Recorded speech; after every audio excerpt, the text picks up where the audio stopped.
ನಮಸ್ಕಾರ ಸ್ನೇಹಿತರೆ, KSOU ಕ್ಲಾಸಸ್ಗೆ ಸ್ವಾಗತ. ಇವತ್ತು ನಾನು ಫೈನಲ್ ಇಯರ್ ಡಿಗ್ರಿ ತೃತೀಯ BA ಅವರಿಗೆ ಅರ್ಥಶಾಸ್ತ್ರದಲ್ಲಿ ಬರುವಂತಹ ಇಂಪಾರ್ಟೆಂಟ್ ಚಾಪ್ಟರ್ಗಳು ಯಾವುದೆಲ್ಲ ಚಾಪ್ಟರ್ಗಳನ್ನ ಓದ್ಕೋಬೇಕು ಅನ್ನೋದನ್ನ ನಾನು ಇವಾಗ ನಿಮ್ಗೆ ಹೇಳ್ತೇನೆ. ಅದಕ್ಕೂ ಮೊದಲು ಯಾರೆಲ್ಲ ನನ್ನ ಚಾನಲ್ನ ಸಬ್ಸ್ಕ್ರೈಬ್ ಆಗಿಲ್ಲ, ದಯವಿಟ್ಟು ಚಾನಲ್ನ ಸಬ್ಸ್ಕ್ರೈಬ್ ಮಾಡ್ಕೊಳ್ಳಿ. ಮೊದಲಿಗೆ ಅರ್ಥಶಾಸ್ತ್ರದಲ್ಲಿ ನಮಗೆ 3 ಬುಕ್ಸ್ ಬರುತ್ತೆ. ಕೋರ್ಸ್ 3 ಮತ್ತೆ ಕೋರ್ಸ್ 4, ಕೋರ್ಸ್ 5. ಎಲ್ಲ ಕೋರ್ಸ್ ಅಂದ್ರೆ ಈ ಎಲ್ಲ 3 ಬುಕ್ಗಳಲ್ಲಿ ಕೂಡ 4 ಬ್ಲಾಕ್ಗಳಿರುತ್ತೆ. ಅಂದ್ರೆ ಒಂದೊಂದು ಕೋರ್ಸ್ ಅಲ್ಲಿ ಒಂದೊಂದು ವಿಷಯಕ್ಕೆ ಸಂಬಂಧಿಸಿದ ಹಾಗೆ ಬ್ರೀಫ್ ಆಗಿ ಎಲ್ಲ ಕ್ಲಾಸ್ಗಳು ಕೂಡ ಇರುತ್ತೆ. ಸೊ ತೃತೀಯ BA ಅರ್ಥಶಾಸ್ತ್ರದಲ್ಲಿ 3 ಬುಕ್ಸ್ ಇರುತ್ತೆ. ಕೋರ್ಸ್ 3, ಕೋರ್ಸ್ 4 ಹಾಗೆ ಕೋರ್ಸ್ 5. ಸೊ ನಾವು ಮೊದಲಿಗೆ ಕೋರ್ಸ್ 3 ಅಲ್ಲಿ ಬರುವಂತಹ ಇಂಪಾರ್ಟೆಂಟ್ ಚಾಪ್ಟರ್ಗಳು ಯಾವುದು ಎಕ್ಸಾಮ್ಗೆ ಅನ್ನೋದನ್ನ ನೋಡೋಣ. ಕೋರ್ಸ್ 3 ಅಲ್ಲಿ ಅಂತಾರಾಷ್ಟ್ರೀಯ ವ್ಯಾಪಾರ ಮತ್ತೆ ಹಣಕಾಸು ಸಂಬಂಧಿಸಿದಂತೆ ಕ್ಲಾಸ್ಗಳು ಇರುತ್ತೆ, ಎಲ್ಲ ಪಠ್ಯಭಾಗಗಳು ಇರುತ್ತೆ. ಸೊ ಈ ಬ್ಲಾಕ್ ಅಲ್ಲಿ ಯಾವುದೆಲ್ಲ ಇಂಪಾರ್ಟೆಂಟ್ ಚಾಪ್ಟರ್ ಅಂತ ಹೇಳೋದಾದ್ರೆ, ಮೊದಲಿಗೆ ಆಂತರಿಕ ಮತ್ತೆ ಅಂತಾರಾಷ್ಟ್ರೀಯ ವ್ಯಾಪಾರ ಇದೆಯಲ್ವಾ, ಇದು 10 to 15 ಮಾರ್ಕ್ಸ್ಗೆ ಬರುವಂತಹದ್ದು. ಅದರಲ್ಲಿ ನಿಮ್ಗೆ ಯಾವ ತರ ಕೇಳ್ತಾರಂದ್ರೆ, ಆಂತರಿಕ ಅಥವಾ ಅಂತಾರಾಷ್ಟ್ರೀಯ ವ್ಯಾಪಾರದ ಮಹತ್ವ ಅಂತ ಕೂಡ ಕೇಳ್ತಾರೆ. ಸೊ ಇದು ತುಂಬಾ ಇಂಪಾರ್ಟೆಂಟ್, 15 ಮಾರ್ಕ್ಸ್ಗೆ ಬರುವಂತಹದ್ದು. ನಾನು ಯಾವ್ದೆಲ್ಲ ನಿಮ್ಗೆ 15 ಮಾರ್ಕ್ಸ್ ಬರುತ್ತೆ ಅಂತ ಹೇಳ್ತೀನಲ್ವಾ, ಅದನ್ನೆಲ್ಲ ದಯವಿಟ್ಟು ನೀವು ಮಿಸ್ ಮಾಡದೆ ಓದಿ.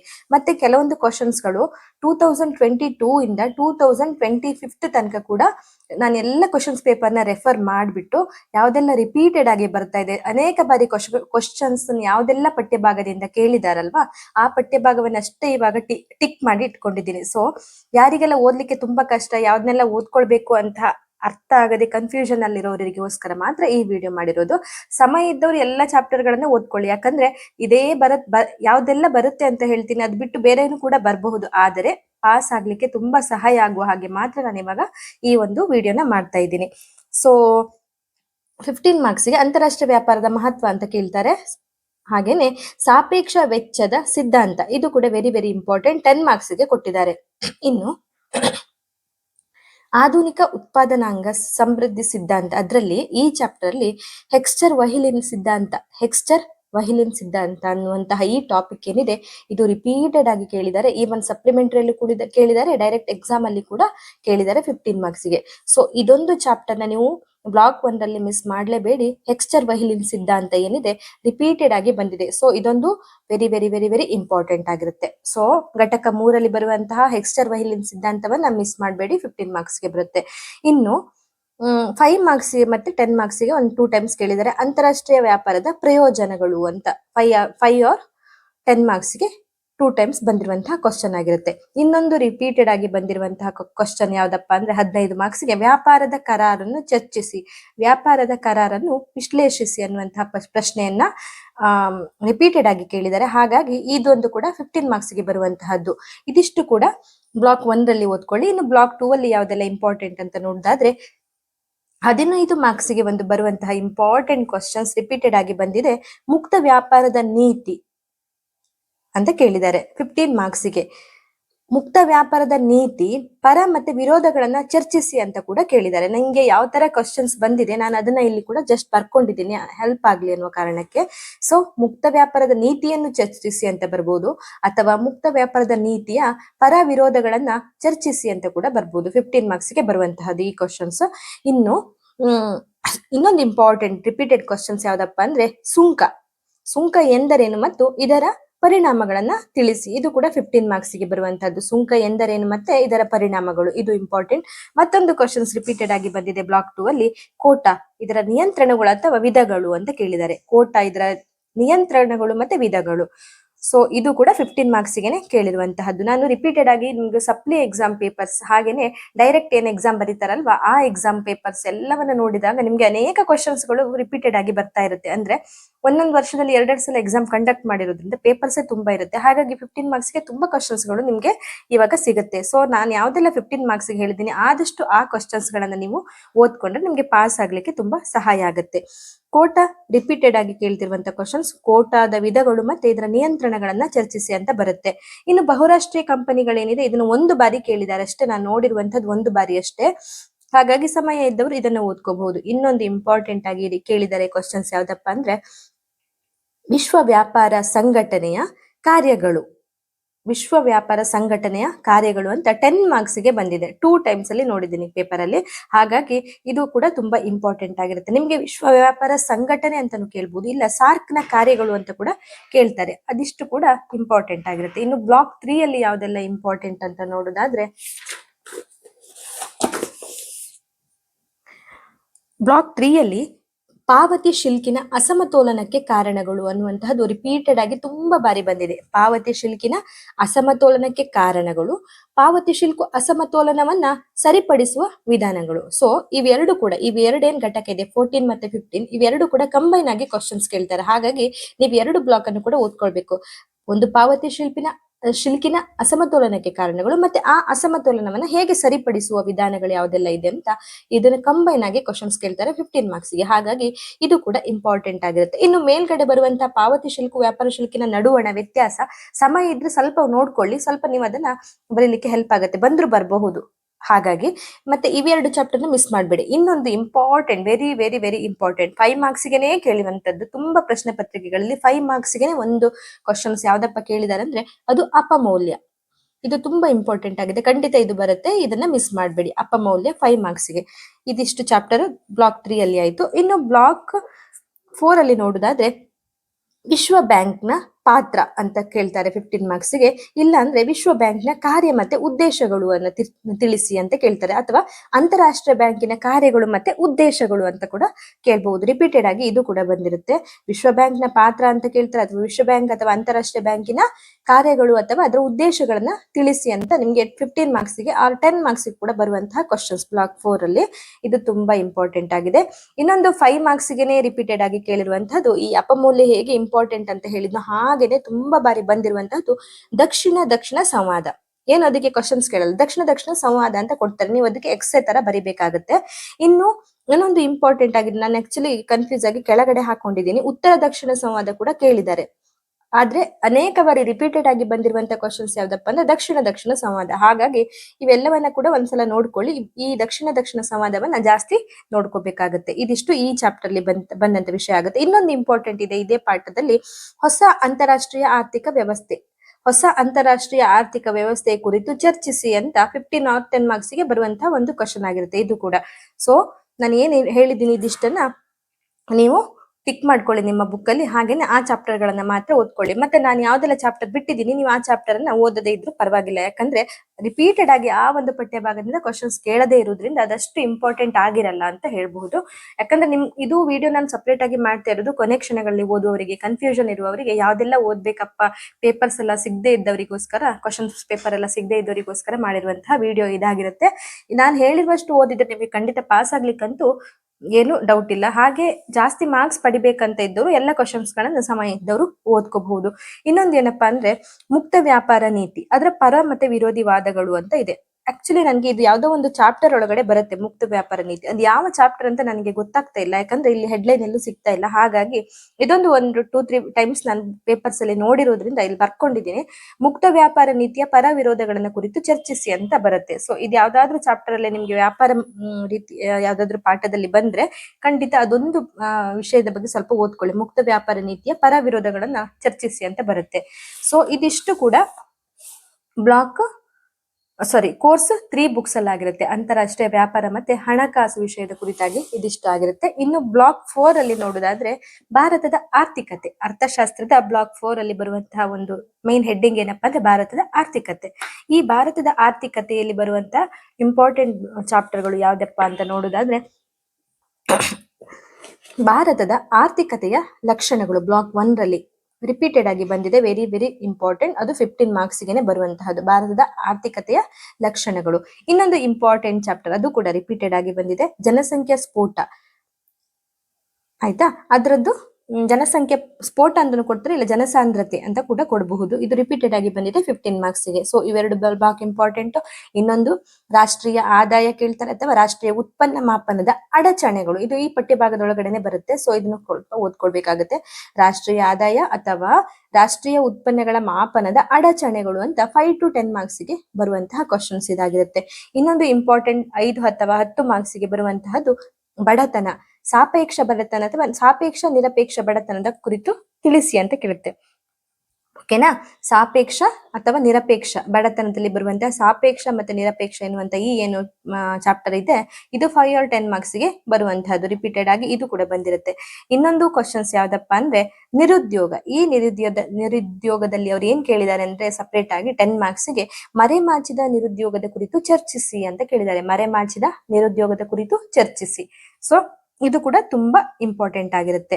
ಇನ್ನು ಬ್ಲಾಕ್ 2 ಅಲ್ಲಿ ಯಾವ್ದಪ್ಪ ಇಂಪಾರ್ಟೆಂಟ್ ಅಂತ ಹೇಳೋದಾದ್ರೆ ಭಾರತದ ಆರ್ಥಿಕ ಅಭಿವೃದ್ಧಿಯಲ್ಲಿ ಕೃಷಿಯ ಪಾತ್ರ ಏನಿದೆ ಭಾರತದ ಆರ್ಥಿಕದ ಅಭಿವೃದ್ಧಿಯಲ್ಲಿ ಅದು ತುಂಬಾ ಇಂಪಾರ್ಟೆಂಟ್ ಆಗಿದೆ. 15 ಮಾರ್ಕ್ಸ್ಗೆ ಇದು ಬರುವಂತಹದ್ದು. ಇನ್ನೊಂದು ಇಂಪಾರ್ಟೆಂಟ್ ಪ್ರಶ್ನೆ ಯಾವ್ದಪ್ಪ ಅಂದ್ರೆ 5 ಅಥವಾ 10 ಮಾರ್ಕಿಗೆ ಬರುವಂತಹದ್ದು. 5 ಮಾರ್ಕ್ಸ್ಗೆ ಜಾಸ್ತಿ ಕೇಳಿದ್ದಾರೆ, ಖಾಲಿ ಹಸಿರು ಕ್ರಾಂತಿ ಅಂತ ಕೇಳಿದ್ದಾರೆ. ಮತ್ತೆ ಇಲ್ಲ ಅಂದ್ರೆ 10 ಮಾರ್ಕ್ಸ್ಗೆ ಹಸಿರು ಕ್ರಾಂತಿಯ ಪರಿಣಾಮಗಳು ಅಂತ ಕೇಳಬಹುದು. 10 ಮಾರ್ಕ್ಸ್ ಬರುದಾದ್ರೆ ಜಾಸ್ತಿ ಕೇಳಿರೋದು ಹಸಿರು ಕ್ರಾಂತಿ 5 ಮಾರ್ಕ್ಸ್ಗೆ. ಹಾಗಾಗಿ ಇದನ್ನು ಕೂಡ ನೀವು ಓದ್ಕೋಬೇಕು. 5 ಮಾರ್ಕ್ಸ್ಗೆ ಹೇಳಿರುವಂತಹ ಒಂದು 5-6 ಕ್ವಶನ್ಸ್ ಅನ್ನ, 15 ಮಾರ್ಕ್ಸ್ಗೆ ಹೇಳಿರುವಂತಹ ಒಂದು 6-7 ಕ್ವಶನ್ಸ್ ಅನ್ನ, ಮತ್ತೆ 10 ಮಾರ್ಕ್ಸ್ಗೆ ಇಂಪಾರ್ಟೆಂಟ್ ಅಂತ ಹೇಳಿರುವಂತಹ ಒಂದು 5 ಕ್ವಶನ್ಸ್ ಅನ್ನ ಓದ್ಕೊಂಡ್ರೆ ಖಂಡಿತ ನಿಮ್ಗೆ ಪಾಸ್ ಆಗುವಷ್ಟಂತೂ ಮಾರ್ಕ್ಸ್ ಬಂದೇ ಬರುತ್ತೆ. ಇನ್ನು ಹಸಿರು ಕ್ರಾಂತಿಯ ನಂತರ ಕೃಷಿ ಹಣಕಾಸಿನ ವಿವಿಧ ಮೂಲಗಳನ್ನು ಚರ್ಚಿಸಿ ಅಂತ 15 ಮಾರ್ಕ್ಸ್ಗೆ 10 ಮಾರ್ಕ್ಸ್ಗೂ ಬಂದಿರುವಂತಹದ್ದು. ಕೃಷಿ ಹಣಕಾಸುದ ವಿವಿಧ ಮೂಲಗಳು ಅಂತ ಕೇಳಿದ್ದಾರೆ. ಇನ್ನೊಂದು ಯಾವ್ದಪ್ಪ ಇಂಪಾರ್ಟೆಂಟ್ ಬ್ಲಾಕ್ 2 ಅಲ್ಲಿ ಅನ್ನೋದಾದ್ರೆ ಕೃಷಿ ಕಾರ್ಮಿಕರ ಸಮಸ್ಯೆಗಳು. 10 ಮಾರ್ಕ್ಸ್ಗೆ 1 ಟೈಮ್ ಕ್ವಶನ್ಸ್ ಕೇಳಿದ್ದಾರೆ. ಕೃಷಿ ಕಾರ್ಮಿಕರ ಸಮಸ್ಯೆಗಳು ಇದು ಬರಬಹುದು ಇಂಪಾರ್ಟೆಂಟ್ ಆಗಿ. ಇನ್ನೊಂದು ರಿಪೀಟೆಡ್ ಆಗಿ ಬರುವಂತಹದ್ದು 5-10 ಮಾರ್ಕ್ಸ್ಗೆ ಆಹಾರದ ಭದ್ರತೆಯ ಕುರಿತು ತಿಳಿಸಿ. ಆಹಾರ ಭದ್ರತೆಯ ಮತ್ತೆ ಸಾರ್ವಜನಿಕ ವಿತರಣಾ ವ್ಯವಸ್ಥೆ ಕುರಿತು ಚರ್ಚಿಸಿ ಅಂತ 5 to 10 ಮಾರ್ಕ್ಸ್ಗೆ ಕೇಳಿದ್ದಾರೆ. ಇನ್ನು ಬ್ಲಾಕ್ 3 ಅಲ್ಲಿ ನೋಡುದಾದ್ರೆ ಯಾವ್ದೆಲ್ಲ ಇಂಪಾರ್ಟೆಂಟ್ ಇದೆ ಅಂತ ಹೇಳೋದಾದ್ರೆ ಇದೊಂದು ಕ್ವಶನ್ಸ್ ನ ರಿಪೀಟೆಡ್ ಆಗಿ ಎಲ್ಲ ಪತ್ರಿಕೆಗಳಲ್ಲೂ ಕೂಡ ನೋಡಿದ್ದೀನಿ. 1 or 2 ಕ್ವಶನ್ಸ್ ಅಲ್ಲಿ ಪೇಪರ್ಗಳಲ್ಲಿ ಮಿಸ್ ಆಗಿರ್ಬೋದು, ಆದ್ರೆ ಅನೇಕ ಬಾರಿ ಬಂದಿರುವಂತಹದ್ದು. ರಿಪೀಟೆಡ್ ಆಗಿ ಕೇಳಿದರೆ 15 ಮಾರ್ಕ್ಸ್ಗೆನೆ ಕೇಳಿದರೆ 1991ರ ಹೊಸ ಕೈಗಾರಿಕಾ ನೀತಿಯ ಲಕ್ಷಣಗಳು ಅಂತ ಕೇಳಿದ್ದಾರೆ. ಹೊಸ ಕೈಗಾರಿಕಾ ನೀತಿಯ ಲಕ್ಷಣಗಳನ್ನ ಅಂದ್ರೆ 1900 ನೆನ್ಪಿಟ್ಕೊಳ್ಳಿ, 1991ರ ಹೊಸ ಕೈಗಾರಿಕಾ ನೀತಿಯ ಲಕ್ಷಣಗಳು ಅಂತಾನೆ ಕೇಳ್ತಾರೆ. ತುಂಬಾ ಇಂಪಾರ್ಟೆಂಟ್ ಇದೆ ಬ್ಲಾಕ್ 3 ಅಲ್ಲಿ. ಸೊ ಇದನ್ನ ಮಿಸ್ ಮಾಡಬೇಡಿ. ಇನ್ನು ಸಣ್ಣ ಪ್ರಮಾಣದ ಕೈಗಾರಿಕೆಗಳ ಪಾತ್ರ ಅಂತ 1 ಬಾರಿ ಕ್ವಶನ್ಸ್ ಕೇಳಿದ್ರೆ 10 ಮಾರ್ಕ್ಸ್ಗೆ. ಸೊ ಇದನ್ನ ಓದ್ಕೊಳ್ಳಿ ಸಮಯ ಇದ್ರೆ. ಇನ್ನು ಭಾರತದ ಕೈಗಾರಿಕಾ ವಿವಾದಗಳು ಅಂತ 10 ಮಾರ್ಕ್ಸ್ಗೆ 1 or 2 ಟೈಮ್ಸ್ ಬಂದಿರುತ್ತೆ. ಭಾರತದಲ್ಲಿ ಕೈಗಾರಿಕಾ ವಿವಾದಗಳು. ಸಾರಿ, ನಾನು ಎಲ್ಲಾದ್ರೂ ಒಂದೊಂದು ಕ್ವಶನ್ಸ್ ನ ನಿಮ್ಗೆ ಜಾಸ್ತಿ ಬಾರಿ ತುಂಬಾ ಬಂದಿದೆ ಅಂತ ಹೇಳ್ತೀನಲ್ವ, ಅದು ಯಾವ್ದೆಲ್ಲ ಹೇಳಿರ್ತೀನಿ ಅದನ್ನ ಖಂಡಿತ ಓದ್ಕೊಳ್ಳಿ. ನನ್ಗೆ ಇಷ್ಟು ಪೇಪರ್ನ ರೆಡಿ ಹಾಕುವಾಗ ಅದು ಎಷ್ಟು ಬಾರಿ ಬಂದಿದೆ ಅನ್ನೋದು ನನಗೂ ಕೂಡ ಕನ್ಫ್ಯೂಷನ್ ಆಗಿರುತ್ತೆ. ಸೊ ಅದ್ರಲ್ಲಿ ಏನಾದ್ರೂ ಹೆಚ್ಚು ಕಡಿಮೆ ಇದ್ರೆ ದಯವಿಟ್ಟು ನನ್ನನ್ನ ಕ್ಷಮಿಸಿ. ಹಾಗೇನೆ ನಾನು ಯಾವ್ದೆಲ್ಲ ಇಂಪಾರ್ಟೆಂಟ್ ಅಂತ ಹೇಳಿದೀನಿ ಖಂಡಿತ ಅದು ರಿಪೀಟೆಡ್ ಆಗಿ ಬಂದಿರುವಂತಹದ್ದು. ಇಲ್ಲಿ ಯಾವ್ದನ್ನು ಕೂಡ ಸುಮ್ನೆ ನಾನು ಇಂಪಾರ್ಟೆಂಟ್ ಅಂತ ಹೇಳ್ತಾ ಇಲ್ಲ. ಎಲ್ಲ ಓವರ್ ಆಲ್ ಕ್ವಶನ್ಸ್ ಪೇಪರ್ 2022 ಇಂದ 2025 ತನಕ ಏನೇನ್ ಕೊಟ್ಟಿದ್ದಾರೆ ರಿಪೀಟೆಡ್ ಆಗಿ ಅದನ್ನೆಲ್ಲವನ್ನ ನೋಡ್ಕೊಂಡು ಟಿಕ್ ಹಾಕಿರುವಂತಹದ್ದು ಇದಿಷ್ಟು ಕೂಡ. ಹಾಗಾಗಿ ಭಾರತದ ಕೈಗಾರಿಕಾ ವಿವಾದಗಳು 1 or 2 ಟೈಮ್ಸ್ ಬಂದಿರುತ್ತೆ. ಜಾಸ್ತಿ ಬಂದಿರುವಂತಹದನ್ನೆಲ್ಲ ನಾನು ಇಲ್ಲಿ ರಿಪೀಟೆಡ್ ಅಂತ ಮೆನ್ಷನ್ ಮಾಡಿ ವೆರಿ ವೆರಿ ವೆರಿ ಇಂಪಾರ್ಟೆಂಟ್ ಹಾಕಿದ್ದೀನಿ. ಹಾಗಾಗಿ ಆ ಎಲ್ಲ ಕ್ವಶನ್ಸ್ ಯಾವ್ದೆಲ್ಲ ಸಿಗುತ್ತೆ ಅದನ್ನಂತ ನೀವು ಮಿಸ್ ಮಾಡಬೇಡಿ. ನಿಮ್ಮ ಬುಕ್ ಅಲ್ಲಿ ಕೂಡ ಹಾಗೆ ಟಿಕ್ ಮಾಡ್ಕೊಂಡು ಅದನ್ನ ಓದ್ಕೊಳ್ಳಿ ಸ್ನೇಹಿತರೆ. ಇನ್ನು ಭಾರತದಲ್ಲಿ ಕೈಗಾರಿಕಾ ವಿವಾದಗಳು ಇದು ಕೂಡ ಓದ್ಕೋಬೇಕಾಗುತ್ತೆ. ಇದಿಷ್ಟು ಕೂಡ ಬ್ಲಾಕ್ 3 ಅಲ್ಲಿ. ಇದರಲ್ಲಿ ಇಂಪಾರ್ಟೆಂಟ್ ಮಿಸ್ ಮಾಡಲೇಬಾರದಾಗಿರೋದು ಫಸ್ಟ್ ಏನಿದೆ 1991ರ ಹೊಸ ಕೈಗಾರಿಕಾ ನೀತಿಯ ಲಕ್ಷಣಗಳು ಅಂತ ಕೇಳ್ತಾರೆ, ಅದನ್ನ ಮಿಸ್ ಮಾಡಬೇಡಿ. ಇನ್ನು ಬ್ಲಾಕ್ 4 ಅಲ್ಲಿ ಯಾವ್ದೆಲ್ಲ ಇಂಪಾರ್ಟೆಂಟ್ ಅಂತ ಹೇಳೋದಾದ್ರೆ ವಿದೇಶಿ ವ್ಯಾಪಾರದ ಕುರಿತು 5-10 ಮಾರ್ಕ್ಸ್ಗೆ ಕೇಳಿದ್ರೆ ಜಸ್ಟ್ ನಿಮ್ಗೆ ವಿದೇಶಿ ವ್ಯಾಪಾರ ಅಂತ ಕೊಡ್ತಾರೆ, ಬೇರೆ ಏನು ಅದಕ್ಕೆ ಕ್ವಶನ್ಸ್ ಹಾಕಲ್ಲ. ವಿದೇಶಿ ವ್ಯಾಪಾರ ಒಂದು ಎಸ್ಸೆ ಟೈಪ್ ನೀವು ಬರಿಬೇಕಾಗುತ್ತೆ. 5 to 10 ಮಾರ್ಕ್ಸ್ಗೆ ಕೇಳಿದ್ದಾರೆ. ಇನ್ನೊಂದು ಭಾರತದ ಪಾವತಿ ಶಿಲ್ಕು ಏನಿದೆ ಇದನ್ನ ಪ್ರತಿಕೂಲಕರ ಪಾವತಿ ಶಿಲ್ಕಿನ ಕುರಿತು ಚರ್ಚಿಸಿ ಅಂತ 10 ಮಾರ್ಕ್ಸ್ ಕೇಳಿದ್ದಾರೆ. ಪ್ರತಿಕೂಲಕರ ಪಾವತಿ ಶಿಲ್ಕಿನ ಚರ್ಚಿಸಿ ಅಂತ ಕೇಳಿದ್ದಾರೆ. ಹಾಗೇನೆ ಇದ್ರ ಬಗ್ಗೆ ಇನ್ನೊಂದು ಕ್ವಶನ್ಸ್ ಕೂಡ ಕೇಳಿದ್ದಾರೆ. ಯಾವ್ದಪ್ಪ ಅಂದ್ರೆ ಪ್ರತಿಕೂಲ ವ್ಯಾಪಾರ ಶಿಲ್ಕುಗೆ ಕಾರಣ ಮತ್ತೆ ಪರಿಹಾರ ಕ್ರಮ. ಪ್ರತಿಕೂಲ ವ್ಯಾಪಾರ ಶಿಲ್ಕಿಗೆ ಕಾರಣ ಮತ್ತೆ ಪರಿಹಾರ ಕ್ರಮ ಅಂತ ಕೇಳಿದ್ದಾರೆ. ಇದು ಹೆಡ್ಲೈನ್ ಅಲ್ಲಿ ಇಲ್ಲದೆ ಇರುವುದರಿಂದ ನಾನು ಸಪರೇಟ್ ಆಗಿ ಇಲ್ಲಿ ಬರ್ಕೊಂಡಿದ್ದೀನಿ. ಮೇ ಬಿ ಇದು ಈ ಚಾಪ್ಟರ್ ಒಳಗಡೆ ನಿಮ್ಗೆ ಸಿಗುತ್ತೆ. ಭಾರತದ ಪಾವತಿ ಶಿಲ್ಕು ಏನಿದೆ ಈ ಚಾಪ್ಟರ್ ಅಲ್ಲಿ ಅದು ಸಿಗುತ್ತೆ. ಸೊ ಅದನ್ನ ಕೂಡ ಸ್ವಲ್ಪ ಓದ್ಕೊಳ್ಳಿ. ಅಂದ್ರೆ ಪ್ರತಿಕೂಲ ಶಿಲ್ಕಿಗೆ ಕಾರಣ ಮತ್ತೆ ಪರಿಹಾರ ಕ್ರಮಗಳನ್ನ ಕಂಡು ಹೇಳಿ ಅಂತ ಬಂದಿರುತ್ತೆ. ಇದು 10 ಮಾರ್ಕ್ಸ್ಗೆ ಬರುವಂತಹ ಕ್ವಶನ್ಸ್ ಆಗಿರುತ್ತೆ. ಇನ್ನೊಂದು ಇಂಪಾರ್ಟೆಂಟ್ ಯಾವ್ದಪ್ಪ ಅಂದ್ರೆ ಭಾರತದ ಅರ್ಥವ್ಯವಸ್ಥೆಯ ಲಕ್ಷಣಗಳು ಅಂತ ಒಂದು ಬಾರಿ ಕೇಳಿದ್ದಾರೆ. ಭಾರತದ ಅರ್ಥವ್ಯವಸ್ಥೆಯ ಲಕ್ಷಣಗಳು ಅಂತ ಕೇಳಿದ್ದಾರೆ. ಇದಾದ್ಮೇಲೆ ಇನ್ನೊಂದು ರಿಪೀಟೆಡ್ ಆಗಿ ಬಂದಿರುವಂತಹ ಇಂಪಾರ್ಟೆಂಟ್ ಕ್ವಶನ್ಸ್ ಯಾವ್ದಪ್ಪ ಅಂದ್ರೆ ಬ್ಲಾಕ್ 4 ಅಲ್ಲಿ ಭಾರತೀಯ ರಿಸರ್ವ್ ಬ್ಯಾಂಕ್ ಅದರ ಕಾರ್ಯಗಳು ಅಥವಾ ಹಣಕಾಸಿನ ನಿರ್ವಹಣೆ. ಇದಿಷ್ಟರ ಕುರಿತಾಗಿ 10-15 ಮಾರ್ಕ್ಸ್ಗೆ ಎಕ್ಸಾಮ್ ಅಲ್ಲಿ ಕ್ವಶನ್ಸ್ ಬಂದಿರುತ್ತೆ. ಸೊ ಇದು ಕೂಡ ಬ್ಲಾಕ್ 4 ಅಲ್ಲಿ ಇಂಪಾರ್ಟೆಂಟ್ ಆಗಿರುತ್ತೆ.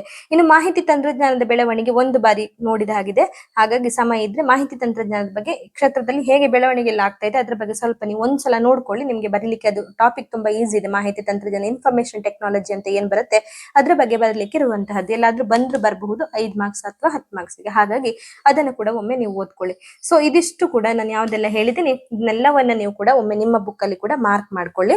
ಆಮೇಲೆ ಆ ಮಾರ್ಕ್ ಮಾಡಿದ ಚಾಪ್ಟರ್ ಏನಿದೆ ಅದನ್ನ ನೀವು ಓದ್ಕೊಂಡ್ರೆ ಸಾಕಾಗುತ್ತೆ. ನಾನು ಯಾವ್ದೆಲ್ಲ ಇಲ್ಲಿ ಬಂದಿಲ್ಲ ಅಂತ ಹೇಳಿದೀನಿ ಅದನ್ನ ಬೇಕಾದ್ರೆ ಆ ಚಾಪ್ಟರ್ ಅನ್ನು ನೀವು ಬಿಟ್ಟು ಬಿಡ್ಬಹುದು. ಹೇಳಿರೋಷ್ಟು ಮಾತ್ರ ಓದ್ಕೊಂಡ್ರು ಕೂಡ ನಿಮ್ಗೆ ಪಾಸ್ ಆಗ್ಲಿಕ್ಕೆ ಸಾಧ್ಯ ಆಗ್ತದೆ. ಇದಿಷ್ಟು ಬ್ಲಾಕ್ 3 ಮತ್ತೆ ಕೋರ್ಸ್ 3 ಮತ್ತೆ ಕೋರ್ಸ್ 4 ಅಲ್ಲಿ ಆಯ್ತು. ಇನ್ನು ನಾವು ಕೋರ್ಸ್ 5 ಅಲ್ಲಿ ಏನ್ ಬರುತ್ತೆ, ಯಾವ್ದೆಲ್ಲ ಇಂಪಾರ್ಟೆಂಟ್ ಚಾಪ್ಟರ್ ಇದೆ ಅಂತ ನೋಡೋಣ. ಕೋರ್ಸ್ 5 ಅಲ್ಲಿ ತೃತೀಯ BA ಅರ್ಥಶಾಸ್ತ್ರದ ಕೋರ್ಸ್ 5 ಅಲ್ಲಿ ಅಭಿವೃದ್ಧಿ ಅರ್ಥಶಾಸ್ತ್ರದ ಕುರಿತಾಗಿ ಪಠ್ಯಭಾಗಗಳಿವೆ. ಇದರಲ್ಲಿ ಯಾವ್ದೆಲ್ಲ ಇಂಪಾರ್ಟೆಂಟ್ ಆಗಿದೆ ಅಂತ ನೋಡೋಣ. ದಯವಿಟ್ಟು ಕ್ಷಮಿಸಿ, ಸೈಡ್ ಅಲ್ಲಿ ಸ್ವಲ್ಪ ಗೀಚಿದ್ದಾರೆ ನನ್ನ ಮಗಳು, ಹಾಗಾಗಿ ಹತ್ರದಿಂದ ಹಿಡಿತೀನಿ, ನೀವು ನೋಟ್ ಮಾಡ್ಕೊಳ್ಳಿ ನಿಮ್ಮ ಬುಕ್ ಅಲ್ಲಿ ಕೂಡ. ಸೊ ಬ್ಲಾಕ್ 1 ರಲ್ಲಿ ತುಂಬಾ ಇಂಪಾರ್ಟೆಂಟ್ ಆಗಿ ಕೇಳಿರುವಂತಹ ಕ್ವಶನ್ಸ್ ಯಾವ್ದಪ್ಪ ಅಂದ್ರೆ ಆರ್ಥಿಕ ಅಭಿವೃದ್ಧಿ ಮತ್ತೆ ಆರ್ಥಿಕ ಬೆಳವಣಿಗೆಯ ಕುರಿತಾದ ವ್ಯತ್ಯಾಸಗಳು ಅಂತ 15 ಮಾರ್ಕ್ಸ್ಗೆ ಕೇಳಿದ್ದಾರೆ. ಅಂದ್ರೆ ಇದು ಬೆಳವಣಿಗೆ ವ್ಯತ್ಯಾಸಗಳು ಅನ್ನುವಂತಹ ಕ್ವಶನ್ಸ್ ಅನ್ನ ಕೇಳಿದ್ದಾರೆ. ಇದು ಕೂಡ ತುಂಬಾ ಇಂಪಾರ್ಟೆಂಟ್ ಆಗಿರುತ್ತೆ. ಇನ್ನೊಂದು ಇಂಪಾರ್ಟೆಂಟ್ ಕ್ವಶನ್ಸ್ ಯಾವ್ದಪ್ಪ ಅಂದ್ರೆ ಅಭಿವೃದ್ಧಿ ಹೊಂದುತ್ತಿರುವ ರಾಷ್ಟ್ರಗಳ ಲಕ್ಷಣಗಳು. ಅಭಿವೃದ್ಧಿ ಹೊಂದುತ್ತಿರುವ ರಾಷ್ಟ್ರಗಳ ಲಕ್ಷಣಗಳು ಇದು ಯಾವ್ದೆಲ್ಲ ನಿಮ್ಗೆ ಇಂಪಾರ್ಟೆಂಟ್ ಅಂತ ಹೇಳಿದೀನಿ ಅದಿಷ್ಟು ಚಾಪ್ಟರ್ ಅನ್ನ ನಾನು ನಿಮ್ಗೆ ಕವರ್ ಮಾಡ್ತೀನಿ. ಎಕ್ಸಾಮ್ ಬರುವ ಅಟ್ಲೀಸ್ಟ್ 1 ಮಂತ್ ಮೊದಲು ಹಾಕ್ಲಿಕ್ಕೆ ಟ್ರೈ ಮಾಡ್ತೀನಿ, ಇಲ್ಲ ಒಂದು 15 ಡೇಸ್ ಮೊದಲಾದ್ರೂ ಹಾಕ್ಲಿಕ್ಕೆ ಟ್ರೈ ಮಾಡ್ತೀನಿ ಸ್ನೇಹಿತರೆ. ಯಾಕಂದ್ರೆ ಸಮಯದ ಅಭಾವ ಇರೋದ್ರಿಂದ ನನ್ಗೆ ಎಲ್ಲ ಕ್ಲಾಸ್ ಅನ್ನು ಮಾಡ್ಲಿಕ್ಕೆ ಕಷ್ಟ ಆಗ್ತಿದೆ. ಹಾಗಾಗಿ ತುಂಬಾ ಇಂಪಾರ್ಟೆಂಟ್ ಆಗಿ ಬರುವಂತ ಪೇಪರ್ ಯಾವ್ದೆಲ್ಲ ಕ್ವಶನ್ಸ್ ಇದೆ ಅದನ್ನಾದ್ರೂ ಅಟ್ಲೀಸ್ಟ್ ಹಾಕುವಂತ ಪ್ರಯತ್ನವನ್ನ ನಾನು ಮಾಡ್ತೇನೆ. ಇನ್ನೊಂದು ಕ್ವಶನ್ಸ್ ಯಾವ್ದಪ್ಪ ಅಂದ್ರೆ ಬ್ಲಾಕ್ 1 ರಲ್ಲಿ ಆರ್ಥಿಕ ಅಭಿವೃದ್ಧಿಯ ಮಾಪನ ಅಂತ ಕೇಳ್ತಾರೆ. ರಿಪೀಟೆಡ್ ಆಗಿ ಕೇಳಿದ್ರೆ ಆರ್ಥಿಕ ಅಭಿವೃದ್ಧಿಯ ತಂತ್ರಜ್ಞಾನದ ಪಾತ್ರ, ಅಭಿವೃದ್ಧಿಯಲ್ಲಿ ತಂತ್ರಜ್ಞಾನದ ಪಾತ್ರ ಅಂತ ಕೂಡ ಕೇಳ್ತಾರೆ, ಅಥವಾ ಆರ್ಥಿಕ ಅಭಿವೃದ್ಧಿಯ ಮಾಪನ ಅಂತ ಕೂಡ ಕೇಳ್ತಾರೆ. ಇನ್ನು ನಿಮ್ಗೆ ಒಂದು ಕ್ವಶನ್ಸ್ ಬಂದಿದೆ ವಿದೇಶಿ ಬಂಡವಾಳ ಅಂತ 5 or 10 ಮಾರ್ಕ್ಸ್ಗೆ ಬಂದಿರುತ್ತೆ. ವಿದೇಶಿ ಬಂಡವಾಳ, ಖಾಲಿ ವಿದೇಶಿ ಬಂಡವಾಳ ಅಂತ ಕೇಳಿರ್ತಾರೆ. ಇನ್ನೊಂದು ನೈಸರ್ಗಿಕ ಸಂಪನ್ಮೂಲಗಳು ಅಂತ ರಿಪೀಟೆಡ್ ಆಗಿ 15 ಮಾರ್ಕ್ಸ್ಗೆ ಬಂದಿದೆ. ಇದು ತುಂಬಾ ಇಂಪಾರ್ಟೆಂಟ್. ಅದರಲ್ಲಿ ನೈಸರ್ಗಿಕ ಸಂಪನ್ಮೂಲಗಳಲ್ಲಿ ಆರ್ಥಿಕ ಅಭಿವೃದ್ಧಿಯ ಪಾತ್ರ ಅಂತ ಕೂಡ ಕ್ವಶನ್ಸ್ ಕೇಳ್ತಾರೆ. ನೈಸರ್ಗಿಕ ಸಂಪನ್ಮೂಲಗಳಲ್ಲಿ ಆರ್ಥಿಕ ಅಭಿವೃದ್ಧಿಯ ಪಾತ್ರ ಏನೇನಿದೆ ಅಂತ ಬರಿಬೇಕಾಗುತ್ತೆ. ಇದು 15 ಮಾರ್ಕ್ಸ್ಗೆನೆ ಬರುವಂತಹದ್ದು. ಇಲ್ಲಿ ಆರ್ಥಿಕ ಅಭಿವೃದ್ಧಿ ಮತ್ತೆ ಬೆಳವಣಿಗೆ ವ್ಯತ್ಯಾಸಗಳನ್ನ ಕೇಳ್ತಾರೆ 15 ಮಾರ್ಕ್ಸ್ಗೆ. ಹಾಗೇನೆ ನೈಸರ್ಗಿಕ ಸಂಪನ್ಮೂಲಗಳು ಮತ್ತೆ ಆರ್ಥಿಕ ಅಭಿವೃದ್ಧಿಯ ಪಾತ್ರ ಅಂತ 15 ಮಾರ್ಕ್ಸ್ಗೆ ಕೇಳ್ತಾರೆ. ಇನ್ನು ಅಭಿವೃದ್ಧಿ ಹೊಂದುತ್ತಿರುವ ರಾಷ್ಟ್ರಗಳನ್ನ ಕೂಡ 10 ಮಾರ್ಕ್ಸ್ಗೆ ಕೇಳಿದ್ದಾರೆ. ಆರ್ಥಿಕ ಅಭಿವೃದ್ಧಿಯ ಮಾಪನ ಮತ್ತೆ ತಂತ್ರಜ್ಞಾನದ ಪಾತ್ರ ಅಂತ ಕೂಡ 10 ಮಾರ್ಕ್ಸ್ಗೆ ಕೇಳಿರ್ತಾರೆ. ಅದಿಷ್ಟು ಇಂಪಾರ್ಟೆಂಟ್. ಇನ್ನು 5 or 10 ಮಾರ್ಕ್ಸ್ಗೆ ಬರುವಂತದ್ದು ಒಂದು ಬಾರಿ ನೋಡಿದ್ದೀನಿ ಪೇಪರ್ ಅಲ್ಲಿ, ಮಾನವ ಶಕ್ತಿ ಯೋಜನೆ ಅಂತ. ಸಮಯ ಇದ್ರೆ ಇದೊಂದು ಚಾಪ್ಟರ್ ಓದ್ಕೊಳ್ಳಿ, ಇಲ್ಲಾಂದ್ರೆ ಆ ಚಾಪ್ಟರ್ನ ನೀವು ಒಂದು ಆಪ್ಷನ್ಗೆ ಕೂಡ ಬಿಡ್ಬೋದು. ಇನ್ನು ಬ್ಲಾಕ್ 2 ಅಲ್ಲಿ ಯಾವ್ದೆಲ್ಲ ಇಂಪಾರ್ಟೆಂಟ್ ಇದೆ ಅಂತ ಹೇಳಿದ್ರೆ ಡೇವಿಡ್ ರಿಕಾರ್ಡೋ ಅವರವರ ಅಭಿವೃದ್ಧಿ ಸಿದ್ಧಾಂತ ಕೇಳಿದ್ದಾರೆ. ಹಾಗೇನೆ TR ಮಾಲ್ತಸ್ ಅಂತ ಅವರ ಬಗ್ಗೆ ಕೂಡ 10 ಮಾರ್ಕ್ಸ್ಗೆ ಕ್ವಶನ್ಸ್ ಕೇಳಿದ್ರೆ, ಅವರ ಸಿದ್ಧಾಂತದ ಕುರಿತಾಗಿ 10 ಮಾರ್ಕ್ಸ್ಗೆ ಕೇಳಿದ್ರೆ ಬ್ಲಾಕ್ 2 ಅಲ್ಲಿ. ಇನ್ನೊಂದು ಇಂಪಾರ್ಟೆಂಟ್, ಡೋಂಟ್ ಮಿಸ್ ಒಂದು ಚಾಪ್ಟರ್ ಅಂತ ಹೇಳೋದಾದ್ರೆ ಕಾರ್ಲ್ ಮಾರ್ಕ್ಸ್. ಇವರ ಕುರಿತಾಗಿ ಕಾರ್ಲ್ ಮಾರ್ಕ್ಸ್ ನ ಸಿದ್ಧಾಂತ, ಕಾರ್ಲ್ ಮಾರ್ಕ್ಸ್ ನ ನೀತಿ, ಹೀಗೆ ಏನಾದ್ರೂ ಕೇಳ್ಬೋದು ನಿಮ್ಗೆ. ಬಟ್ ಕಾರ್ಲ್ ಮಾರ್ಕ್ಸ್ ಅನ್ನುವಂತ ಆ ಚಾಪ್ಟರ್ ಏನಿದೆ, ಆ ಒಂದು ಭಾಗ ಏನಿದೆ ಅದನ್ನ ಕಂಪ್ಲೀಟ್ ಆಗಿ ಓದ್ಕೊಳ್ಳಿ. ಅದು ತುಂಬಾ ಇಂಪಾರ್ಟೆಂಟ್ ಇದೆ. ರಿಪೀಟೆಡ್ ಆಗಿ 15 ಮಾರ್ಕ್ಸ್ಗೆನೆ ಕೇಳಿರುವಂತ ಕ್ವಶನ್ ಅದಾಗಿರುತ್ತೆ. ಇನ್ನು ಹ್ಯಾರೆಡ್ ಡೋಮರ್ ಮಾದರಿ ಅಂತ ಕೇಳಿದ್ದಾರೆ 15 ಮಾರ್ಕ್ಸ್ಗೆ. ಅದು ಕೂಡ 2025 ಅಲ್ಲಿ ಬಂದಿರುವಂತ ಕ್ವಶನ್ಸ್. ಇದು 15 ಮಾರ್ಕ್ಸ್ಗೆನೆ ಕೇಳಿದ್ದಾರೆ ಹ್ಯಾರೆಡ್ ಡೋಮರ್ ಮಾದರಿ ಅಂತ. ಇನ್ನು ಶುಂಪೀಟರ್ ಅಭಿವೃದ್ಧಿ ಸಿದ್ಧಾಂತ ಕೂಡ ಇಂಪಾರ್ಟೆಂಟ್ ಇದೆ. ಶುಂಪೀಟರ್ ಅಭಿವೃದ್ಧಿ ಸಿದ್ಧಾಂತದ ಕುರಿತು ಚರ್ಚಿಸಿ ಅಂತ ಕೂಡ ಕೇಳ್ತಾರೆ. ಇನ್ನೊಂದು 2025 ಅಲ್ಲಿ ಬಂದಿರುವಂತಹ 15 ಮಾರ್ಕ್ಸ್ಗೆನೆ ಕೇಳಿರುವಂತಹ ಕ್ವಶನ್ಸ್ ಯಾವ್ದಪ್ಪ ಅಂದ್ರೆ ಆರ್ಥರ್ ಲೆವಿಸ್ ನ ಮಾದರಿ ಕುರಿತು ಚರ್ಚಿಸಿ ವಿಮರ್ಶೆ ಬರೀರಿ ಅಂತ ಕೇಳಿದ್ದಾರೆ. ಆರ್ಥರ್ ಲೆವಿಸ್ ನ ಮಾದರಿಯ ವಿಮರ್ಶೆ ಹೇಳಿ ಅಂತ 15 ಮಾರ್ಕ್ಸ್ಗೆ ಕೇಳಿದ್ದಾರೆ. ಇನ್ನೊಂದು ರೋಸ್ಟೋರ್ ಅವರ ಆರ್ಥಿಕ ಬೆಳವಣಿಗೆಯ ಹಂತಗಳು ಅಂತ ಕೇಳಿದ್ದಾರೆ. ರೋಸ್ಟೋರ್ ಅವರ ಆರ್ಥಿಕ ಬೆಳವಣಿಗೆ ಹಂತಗಳು, ಅದು ಮೇ ಬಿ 10 ಮಾರ್ಕ್ಸ್ಗೆ ಒಮ್ಮೆ ಕೇಳಿರಬಹುದು. ನಾನು ಅದಕ್ಕೆ ಜಾಸ್ತಿ ಇಂಪಾರ್ಟೆಂಟ್ ಹಾಕಿಲ್ಲ, ಬೇಕಾದ್ರೆ ಇದನ್ನ ಸ್ಕಿಪ್ ಮಾಡಿ ಈ ಚಾಪ್ಟರ್ನ. ಇನ್ನು ಸಂದಿಗ್ಧ ಕನಿಷ್ಠ ಪ್ರಯತ್ನ ಸಿದ್ಧಾಂತ ಅಂತ 2025 ಅಲ್ಲಿ, ಇಲ್ಲಿ ಬರ್ದಿಲ್ಲ ನಾನು, ಇದು ಕೂಡ 2025 ಕ್ವಶನ್ ಪೇಪರ್ ಅಲ್ಲೇನೆ 15 ಮಾರ್ಕ್ಸ್ಗೆನೆ ಕೇಳಿರುವಂತ ಕ್ವಶನ್. ಸಂದಿಗ್ಧ ಕನಿಷ್ಠ ಪ್ರಯತ್ನ ಸಿದ್ಧಾಂತ ಅಂತ ಕೇಳಿದ್ದಾರೆ 2025 ಅಲ್ಲಿ 15 ಮಾರ್ಕ್ಸ್ಗೆ ಕೇಳಿದ್ದಾರೆ ಇದೊಂದು ಪೇಪರ್ ಲಾಸ್ಟ್ ಇಯರ್ ಅಲ್ಲಿ. ಇನ್ನು ಇದಿಷ್ಟು ಬ್ಲಾಕ್ ಇಷ್ಟು ಓದ್ಕೊಂಡ್ರೆ ಸಾಕು. ಅಂದ್ರೆ ಆರ್ಥರ್ ಲೆವಿಸ್ ರವರ ಮಾದರಿ 15 ಮಾರ್ಕ್ಸಿಗೆನೆ, ರೋಸ್ಟೋರ್ ಅವರ ಆರ್ಥಿಕ ಬೆಳವಣಿಗೆ ಹಂತಗಳನ್ನು ಒಮ್ಮೆ ನೋಡ್ಕೊಳ್ಳಿ. ಹಾಗೆ ಸಂದಿಗ್ಧ ಕನಿಷ್ಠ ಪ್ರಯತ್ನ ಸಿದ್ಧಾಂತ ಎನ್ನುವಂತಹದನ್ನ 15 ಮಾರ್ಕ್ಸ್ಗೆ ಕೇಳಿರ್ತಾರೆ. ಇನ್ನೊಂದು ಯಾವ್ದಪ್ಪ ಇಂಪಾರ್ಟೆಂಟ್ ಅಂತ ಹೇಳಿದ್ರೆ 15 ಮಾರ್ಕ್ಸ್ಗೆನೆ ಕೇಳಿರುವುದು ಬಂಡವಾಳ ಸಂಚಯನ ಅಥವಾ ವಿದೇಶಿ ಸಂಚಯನ, ಹೀಗೆಲ್ಲ ಕೇಳಬಹುದು. ಇದು ಕೂಡ 15 ಮಾರ್ಕ್ಸ್ಗೆನೆ ಕೇಳಿರುವಂತಹದ್ದು, ತುಂಬಾ ಇಂಪಾರ್ಟೆಂಟ್ ಇದೆ. ಇದು ಲಾಸ್ಟ್ ಅಲ್ಲಿ 15 ಮಾರ್ಕ್ಸ್ ಲಾಸ್ಟ್ ಕೊನೆಯ ಕ್ವಶನ್ಸ್ ಆಗಿ ಕೇಳಿದ್ದಾರೆ ಇದನ್ನ. ಸೊ ಇದು ಕೂಡ ತುಂಬಾ ಇಂಪಾರ್ಟೆಂಟ್ ಆಗಿರುತ್ತೆ. ಇನ್ನೊಂದು ಆರ್ಥಿಕ ಅಭಿವೃದ್ಧಿಯಲ್ಲಿ ತಂತ್ರಜ್ಞಾನದ ಪಾತ್ರ ಎನ್ನುವಂತ ಕ್ವಶನ್ಸ್ ಏನಿದೆ ಅದು ಕೂಡ ತುಂಬಾ ಇಂಪಾರ್ಟೆಂಟ್ ಇದೆ. ಮೇ ಬಿ ಅದು ಇಲ್ಲೇ ಬರುತ್ತೆ. ನಾನು ಆಗ ಹೇಳಿದ್ದೆ ನಿಮ್ಗೆ ಆರ್ಥಿಕ ಅಭಿವೃದ್ಧಿಯಲ್ಲಿ ತಂತ್ರಜ್ಞಾನದ ಪಾತ್ರ ಸಪರೇಟ್ ಆಗಿ ಇಲ್ಲೊಂದು ಬರ್ಕೊಂಡಿದ್ದೀನಿ, ಯಾಕಂದ್ರೆ ಇದು ಕೂಡ ರಿಪೀಟೆಡ್ ಆಗಿ ಬಂದಿರುವಂತದ್ದು. ಆ ಚಾಪ್ಟರ್ ಅಲ್ಲಿ ಬ್ಲಾಕ್ 1 ರಲ್ಲಿ ಬರುತ್ತೆ. ಕೋರ್ಸ್ 5 ಅಲ್ಲಿ ಬ್ಲಾಕ್ 3 ಅಲ್ಲಿ ಬರುವಂತಹ ಆರ್ಥಿಕ ಅಭಿವೃದ್ಧಿಯಲ್ಲಿ ತಂತ್ರಜ್ಞಾನದ ಪಾತ್ರ ಏನಿದೆ ಇದು ತುಂಬಾ ಇಂಪಾರ್ಟೆಂಟ್ ಆಗುತ್ತೆ. ಸೊ ಅದನ್ನು ಕೂಡ ನೀವು ಒಮ್ಮೆ ಓದ್ಕೊಳ್ಳಿ. ಹಾಗೆ ನಿಮ್ ಬ್ಲಾಕ್ 4 ಅಲ್ಲಿ ಈಗಾಗಲೇ ಹೇಳಿದಂತೆ ಬಂಡವಾಳ ಸಂಚಯನದ ಕುರಿತು 15 ಮಾರ್ಕ್ಸ್ಗೆ ಕೇಳ್ತಾರೆ, ಅದನ್ನ ಓದ್ಕೋಬೇಕು. ಈಗ ನಾನು ಇದೆಲ್ಲದರಲ್ಲಿ ಕೂಡ 15 ಮಾರ್ಕ್ಸ್ಗೆ ಯಾವ್ದೆಲ್ಲ ಹೇಳಿದೀನಿ, 5 ಮಾರ್ಕ್ಸ್ಗೆ ಯಾವ್ದೆಲ್ಲ ಹೇಳಿದೀನಿ, 10 ಮಾರ್ಕ್ಸ್ಗೆ ಯಾವ್ದೆಲ್ಲ ಹೇಳಿದೀನಿ, ಅದ್ರಲ್ಲಿ ಜಾಸ್ತಿನೇ ರಿಪೀಟೆಡ್ ಆಗಿ ಬಂದಿರುವಂತಹದ್ದು ಯಾವ್ದಂತ ಹೇಳಿದೀನಿ ಅದನ್ನೆಲ್ಲ ನೀವು ಓದ್ಕೊಳ್ಳಿ ಸ್ನೇಹಿತರೆ. ಪಾಸ್ ಆಗ್ಲಿಕ್ಕೆ ನಿಮ್ಗೆ ಸಹಾಯ ಆಗುವ ಹಾಗೆ ನಾನು ಈ ವಿಡಿಯೋ ಮಾಡಿದ್ದು. ಸಮಯ ಇದ್ದವರು ಖಂಡಿತ ಎಲ್ಲವನ್ನ ಓದ್ಕೊಳ್ಳಿ, ಪಾಸ್ ಆಗಿ ಒಳ್ಳೆ ಮಾರ್ಕ್ಸ್ ನ ತೆಗಿರಿ. ಸಮಯ ಇಲ್ಲ ಅಂತ ಹೇಳುವವರು ಅಥವಾ ಕನ್ಫ್ಯೂಷನ್ ಅಲ್ಲಿ ಇದ್ದವರಿಗೆ, ಯಾವ್ದೆಲ್ಲ ಚಾಪ್ಟರ್ ಬರುತ್ತೆ ಅಂತ ಹೇಳಿ ಕನ್ಫ್ಯೂಷನ್ ಇದ್ದವರಿಗೆ ಈ ವಿಡಿಯೋವನ್ನ ನಾನು ಮಾಡಿರೋದು. ಹಾಗೆ ಈ ವಿಡಿಯೋ ಏನಿದೆ, ಈ ವಿಡಿಯೋ ಕಂಪ್ಲೀಟ್ ಆಗಿ ನಾನು ಓಲ್ಡ್ 2022 ಇಂದ 2025 ತನಕ ಎಲ್ಲ ಕ್ವಶನ್ಸ್ ಪೇಪರ್ ಅನ್ನ ನೋಡಿ ಅದರಲ್ಲಿ ಬಂದಂತಹ ಇಂಪಾರ್ಟೆಂಟ್ ಕ್ವಶನ್ಸ್ಗಳು ಮತ್ತೆ ರಿಪೀಟೆಡ್ ಆಗಿ ಕೇಳಿರುವಂತಹ ಕ್ವಶನ್ಸ್ ಗಳನ್ನಷ್ಟೇ ಬುಕ್ ಅಲ್ಲಿ ಟಿಕ್ ಮಾಡ್ಕೊಂಡು ನಾನು ಇವತ್ತು ನಿಮ್ಗೆ ಹೇಳಿರುವಂತಹದ್ದು. ಹಾಗಾಗಿ ಖಂಡಿತ ಇದನ್ನ ಓದ್ಕೊಂಡ್ರೆ ನಿಮ್ಗೆ ಪಾಸ್ ಆಗ್ಲಿಕ್ಕೆ ತುಂಬಾ ಸಹಾಯ ಆಗುತ್ತೆ ಸ್ನೇಹಿತರೆ. ಈ ವಿಡಿಯೋದಲ್ಲಿ ನಿಮ್ಗೆ ಏನಾದ್ರು ಅಭಿಪ್ರಾಯಗಳಿದ್ದಲ್ಲಿ ದಯವಿಟ್ಟು ನನಗೆ ಕಮೆಂಟ್ ಮೂಲಕ ಹೇಳಿ. ಹಾಗೇನೆ ಯಾವ್ದಾದ್ರು ಕ್ವಶನ್ಸ್ ಅನ್ನ ಇಂಪಾರ್ಟೆಂಟ್ ಆಗಿನೂ ನಾನು ಬಿಟ್ಟಿದ್ದೆ ಅದನ್ನು ಕೂಡ ಕಮೆಂಟ್ ಮೂಲಕ ತಿಳಿಸಿ, ಬೇರೆಯವರು ಕೂಡ ಅದನ್ನ ನೋಡ್ಕೊಂಡು ಓದ್ಕೊಳ್ಳಿಕ್ಕೆ ಸಹಾಯ ಆಗುತ್ತೆ. ಹಾಗೆ ಯಾರೆಲ್ಲ ನನ್ನ ಚಾನೆಲ್ ನ ಸಬ್ಸ್ಕ್ರೈಬ್ ಮಾಡಿಲ್ಲ ದಯವಿಟ್ಟು ಸಬ್ಸ್ಕ್ರೈಬ್ ಮಾಡ್ಕೊಳ್ಳಿ, ಬೆಲ್ ಐಕಾನ್ ಕ್ಲಿಕ್ ಮಾಡ್ಕೊಳ್ಳಿ. ಹಾಗೆ ನೋಟಿಫಿಕೇಶನ್ ನಿಮ್ಗೆ ಇಮಿಡಿಯೇಟ್ ಆಗಿ ಬರುತ್ತೆ. ಮತ್ತೆ ನಾನಿದು ಪ್ಲೇ ಲಿಸ್ಟ್ ಅಲ್ಲಿ ಎಲ್ಲ ವಿಡಿಯೋಸ್ ಗಳನ್ನು ಹಾಕ್ತೇನೆ. ಕೆಲವೊಂದು first year second year almost ಕೆಲವೊಂದು ಇಂಪಾರ್ಟೆಂಟ್ ಕ್ಲಾಸ್ ಗಳನ್ನೆಲ್ಲ ಅಪ್ಡೇಟ್ ಮಾಡಿದೀನಿ. ಪ್ಲೇ ಲಿಸ್ಟ್ ಅಲ್ಲಿ ಹೋದ್ರೆ ನಿಮ್ಗೆಲ್ಲ ಸಿಗುತ್ತೆ. ಫೈನಲ್ ಇಯರ್ದು ನಾನು ಜಸ್ಟ್ ಇಂಪಾರ್ಟೆಂಟ್ ಚಾಪ್ಟರ್ ಗಳನ್ನಷ್ಟೇ ಈಗ ಹಾಕ್ತೀನಿ. ಇನ್ನೇನು ಎಕ್ಸಾಮ್ಗೆ ಹತ್ರ ಬರುವಾಗ ಫೈನಲ್ ಇಯರ್ದೆಲ್ಲ ಅಪ್ಡೇಟ್ ಮಾಡ್ತಾ ಹೋಗ್ತೇನೆ. ಯಾವ್ದೆಲ್ಲ ಕ್ಲಾಸ್ ನಿಮ್ಗೆ ಬೇಕಿದೆ ಇಂಪಾರ್ಟೆಂಟ್ ಆಗಿ, ಯಾವ್ದೆಲ್ಲ ಎಸ್ಸೆ ಬೇಕು, ಅದೆಲ್ಲ ನನಗೆ ಕಮೆಂಟ್ ಮೂಲಕ ತಿಳಿಸಿ. ಆದಷ್ಟು ಬೇಗ ಕ್ಲಾಸ್ಗಳನ್ನ ಎಕ್ಸಾಮ್ ಬರುವ ಮೊದಲೇ ನಿಮ್ಗೆ ಅಪ್ಡೇಟ್ ಮಾಡ್ಲಿಕ್ಕೆ ಟ್ರೈ ಮಾಡ್ತೇನೆ ಸ್ನೇಹಿತರೆ. ಧನ್ಯವಾದಗಳು.